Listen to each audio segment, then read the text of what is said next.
Como é que você está lidando com os seus medos? Nós estamos na Caminhada Bíblica 2025 e eu sou Cláudio Eduardo. O medo, pensando nele, ele é saudável, ele é salutar, porque ele está aqui nos protegendo de uma ameaça real e imediata ou de uma ameaça talvez imaginária e futura. Eu preciso saber fazer a diferença. O medo excessivo pode se transformar em fobia e isso é prejudicial à saúde. Por isso, sempre que eu estiver com medo de enfrentar uma situação, uma circunstância, eu preciso primeiro avaliar. Esse medo é real?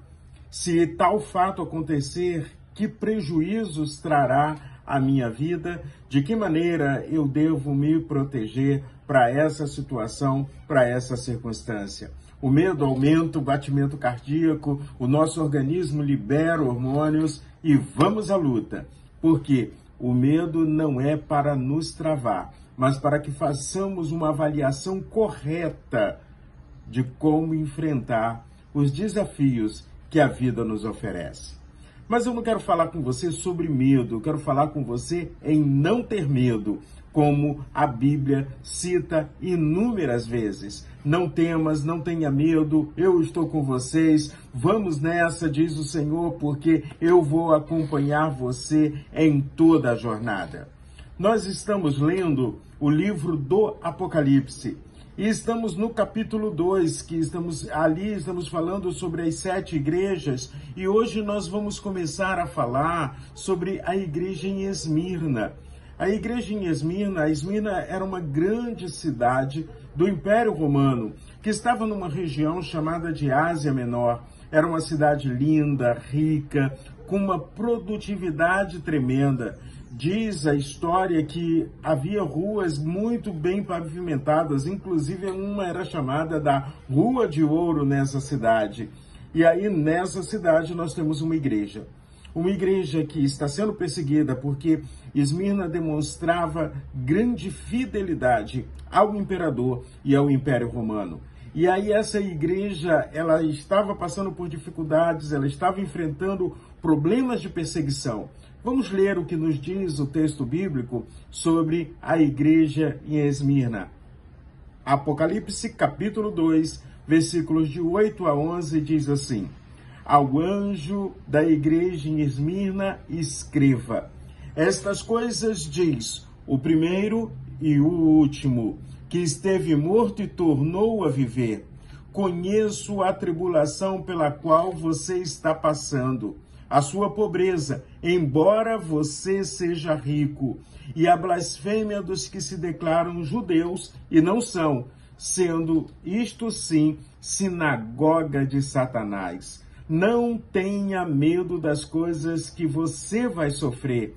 Eis que o diabo está para lançar alguns de vocês na prisão, para que vocês sejam postos à prova e passem por uma tribulação de 10 dias.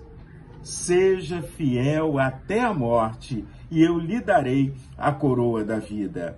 Quem tem ouvidos, ouça o que o Espírito diz às igrejas. O vencedor, de modo nenhum, sofrerá dano da segunda morte. Quando eu leio essa porção da palavra de Deus, primeiro eu encontro uma igreja que não tem reclamação do Senhor Jesus Cristo. Melhor, Jesus para essa igreja se apresenta como o início e o fim, o primeiro e o último, aquele que morreu, mas vivo está. Jesus Cristo, então, ele está dizendo a eles que conhece, que sabe quem eles são e como haverá de cuidar deles, porque o Senhor não nos desampara, o Senhor não nos abandona. A perseguição é muito grande. Havia uma comunidade judaica nessa cidade e eles se juntaram com o Império Romano para perseguir os cristãos, imaginando que poderiam atrapalhar a propagação da mensagem do Evangelho do Reino de Deus, mas eles não conseguiram. Sabe por quê? Porque a igreja do Senhor Jesus Cristo é viva e as portas do inferno não prevalecerão contra a igreja do Senhor, diz o Senhor da igreja, o Senhor Jesus. Aí então, quando eu continuo olhando, ele fala sobre fidelidade. E aí, quando ele diz, seja fiel até a morte, eu vou dar a vocês a coroa da vida, no grego existem duas palavras que podem definir coroa. Uma seria aquele título de nobreza, a coroa do rei. Mas no texto do Apocalipse, nesse texto que nós estamos lendo, coroa significa o troféu do vencedor. Então ele está dizendo assim, você vai receber o troféu de vencedor, a coroa da vida, porque vocês continuam sendo fiéis. O outro detalhe importante, riqueza aqui, alguns acham que o dinheiro fala tudo, faz tudo, manda em tudo. Mas o mais importante é que, mesmo em meio à pobreza, mesmo em meio a dificuldades financeiras, o Senhor da igreja, Jesus, diz, vocês são ricos, embora vocês sejam ricos, ricos da graça de Deus, ricos da misericórdia do Senhor, ricos em intimidade com Deus eterno, o Deus Todo-Poderoso. Vencedores, sejamos vencedores como a igreja em Esmirna. Vamos deixar de lado todas as dificuldades e tenhamos a certeza que mesmo que Jesus volte, depois que eu tenha morrido, eu vou estar com ele na eternidade e não sofrerei a segunda morte. Então vamos nessa. Se eu não te encontrar por aqui, espero te encontrar no céu, porque eu sei que as promessas do Senhor são ricas e são maravilhosas. E aí fica a pergunta, o que você está fazendo com o seu medo? O medo de não contrariar aqueles que não creem em Jesus, o medo muitas vezes de enfrentar os desafios de servir alguém chamado pelo Senhor, o Senhor da igreja. E quando ele diz que vamos enfrentar dificuldades, as dificuldades nos ajudam a crescer, porque o Senhor sempre está ao nosso lado. E eu quero trazer à lembrança de vocês o texto do livro do profeta Isaías, no capítulo de número 43, que o Senhor, no verso 1, diz, não tenham medo, porque eu o remi, eu o chamei pelo seu nome, você é meu.